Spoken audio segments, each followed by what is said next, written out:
Buenas, vamos a proceder a resolver el problema 16-150 del libro Kevler, 14ª edición. Ok, el problema nos dice: el mecanismo de dos eslabones sirve para amplificar el movimiento angular. El eslabón AB tiene un pasador en B que está limitado a moverse dentro de la ranura del eslabón CD. Si en el instante mostrado AB entra de entrada, tiene una velocidad angular de omega AB igual a 2,5 radianes por segundo. Determine la velocidad angular CD o salida en ese instante. Muy bien, entonces creo que lo primero que todo sería ver un análisis del diagrama y seleccionar cuáles van a ser nuestros ejes de referencia. Ahora vamos a analizar con respecto a las velocidades que podríamos lograr hacer. Entonces aquí tenemos el diagrama de velocidades. Entonces, nuestro eje de referencia lo colocamos a conveniencia. Para este caso, lo más ideal o lo más idóneo fue colocar el eje de referencia en el punto C, tanto el eje rotatorio como el eje fijo, porque ya más adelante verán cómo se van a simplificar los cálculos si utilizamos ese eje de referencia aquí. Entonces, tenemos el eje de referencia en C y tenemos una rotación de velocidad angular de 2,5 radianes sobre segundo. Y aquí tenemos en el punto C una rotación, vamos a colocarla ahí, del segmento o del eslabón CB, que es la que tenemos que determinar o la que nos pide el ejercicio. Tenemos más también que la velocidad del punto B con respecto a C se dirija a lo largo del eje X. Tenemos una velocidad B que es perpendicular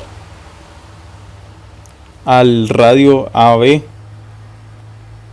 y tenemos sus respectivos ángulos. Aquí tenemos este ángulo de 45, que es el que nos dice el problema. Tenemos el ángulo de 30, que es este que está aquí. También tenemos este ángulo que determinamos geométricamente, que es de 75 grados, que es con respecto de la velocidad de B con respecto al eje de referencia colocado. Y claramente la velocidad B, ¿verdad? Como ya lo mencionamos hace un momento. Muy bien, ahora sí, ya teniendo el eje de referencia sobre el cual vamos a trabajar, ahora analicemos cómo resolvimos el problema o cómo se procede a resolver el problema. Primero que todo, tenemos aquí la ecuación que se utiliza en ejes rotatorios para cuerpo rígido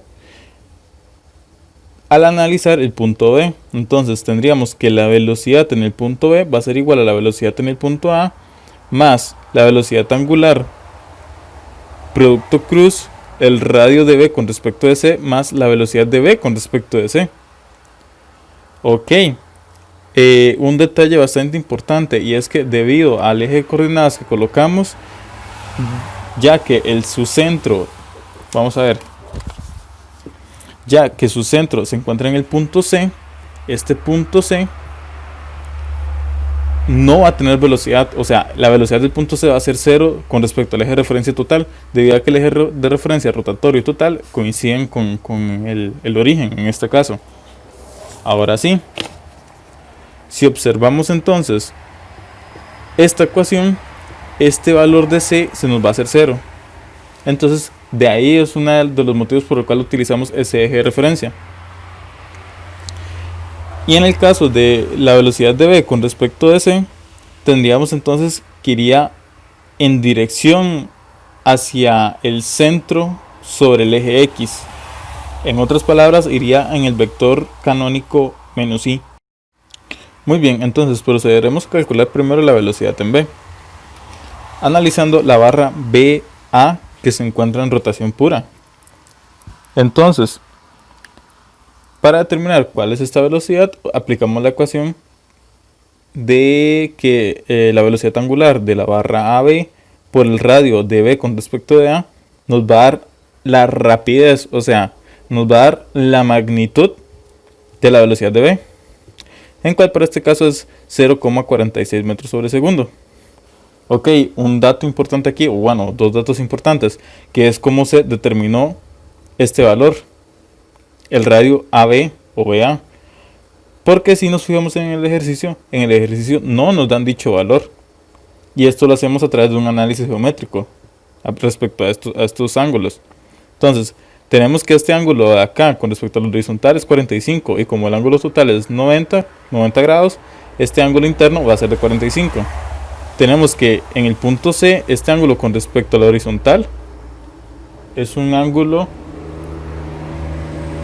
de 30 grados.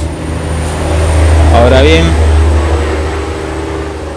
este ángulo de aquí es 90. Entonces el ángulo total sería el ángulo 90 más el ángulo de 30, que esto sería un ángulo igual a 120 grados.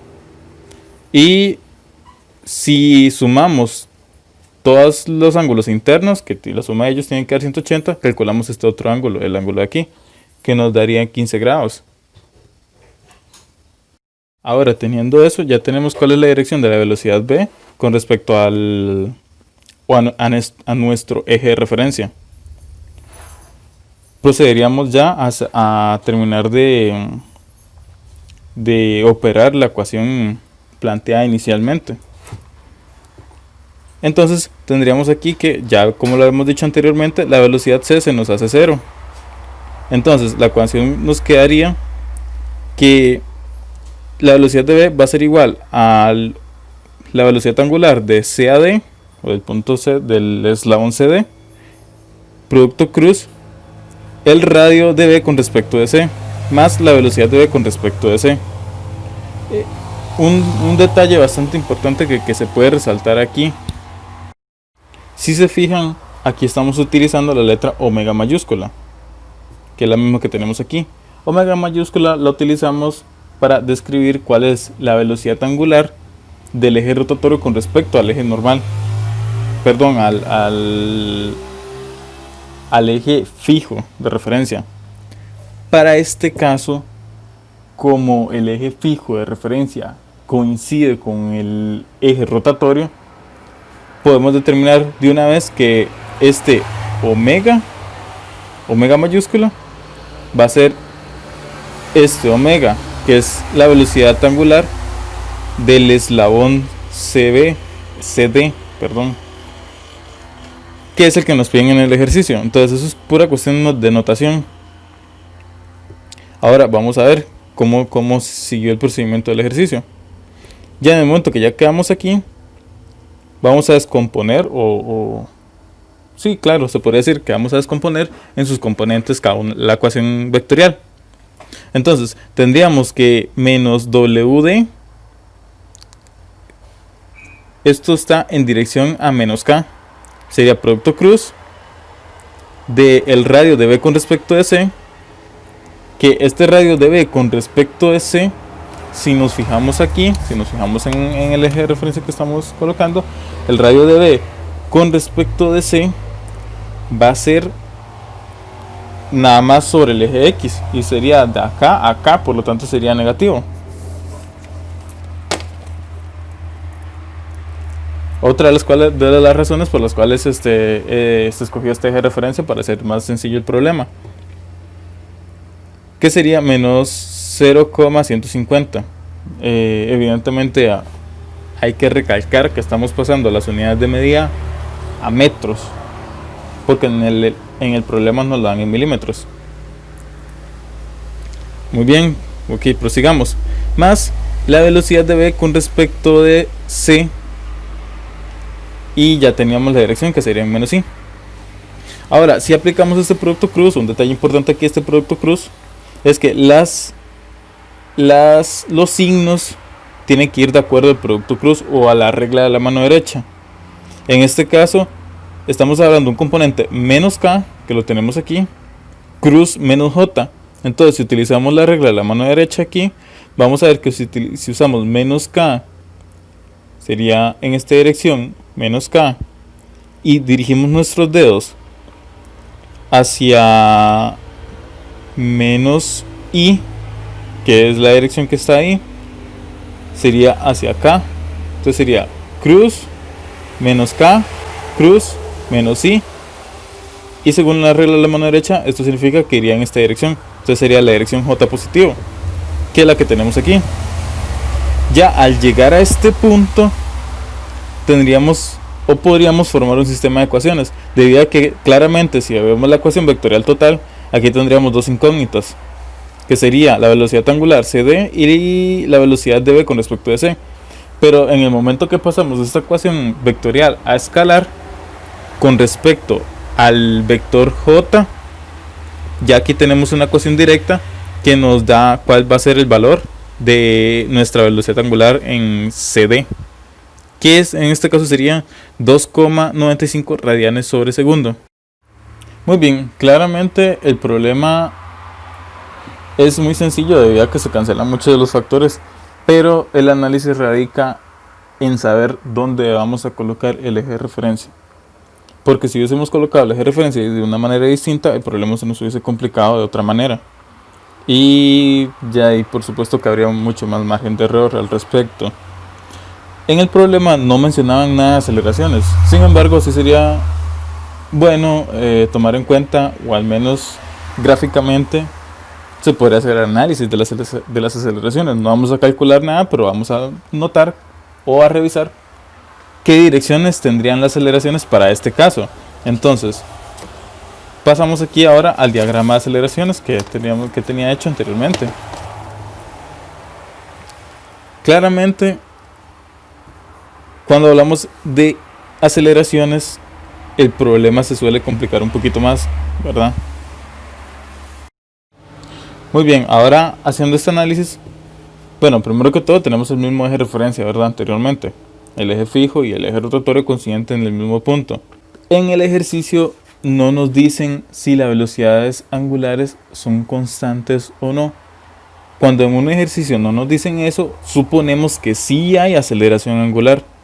Entonces, en esta dirección supondríamos la dirección en sentido a favor del sentido de la velocidad angular que nos dieron en un inicio. Entonces sería en este caso este alfa de A, B, ¿verdad? Que tendríamos en dirección horario. ¿Y qué significa que está en dirección horario? Que va a ser negativo. Muy bien. Tendríamos otro alfa aquí, que en este caso sería la aceleración angular de la barra CD. Sería la aceleración de la velocidad que ya hemos calculado anteriormente que nos pedían en el problema. Ok, vamos a ver aquí. Tenemos una aceleración tangencial de B, del punto B, con respecto al punto A. Una aceleración tangencial y una aceleración normal de este punto B. Si lo determinamos en la barra AB, que está en rotación pura. También en este caso tendríamos que la velocidad del punto B en el eje de referencia normal, bueno, en el eje de referencia fijo, se podría decirse, o el principal, que es el que ya hemos establecido, va en la misma dirección que la velocidad de V con respecto de, perdón, la velocidad de V con respecto de C, que sería en esta dirección de aquí. Aquí me equivoqué, aquí faltó, esto sería de V con respecto de C. Muy bien.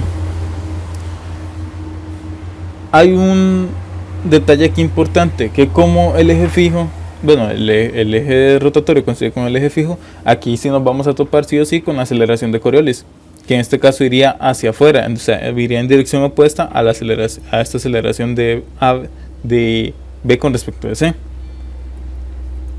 Y bueno, sería más o menos así las aceleraciones que tendríamos.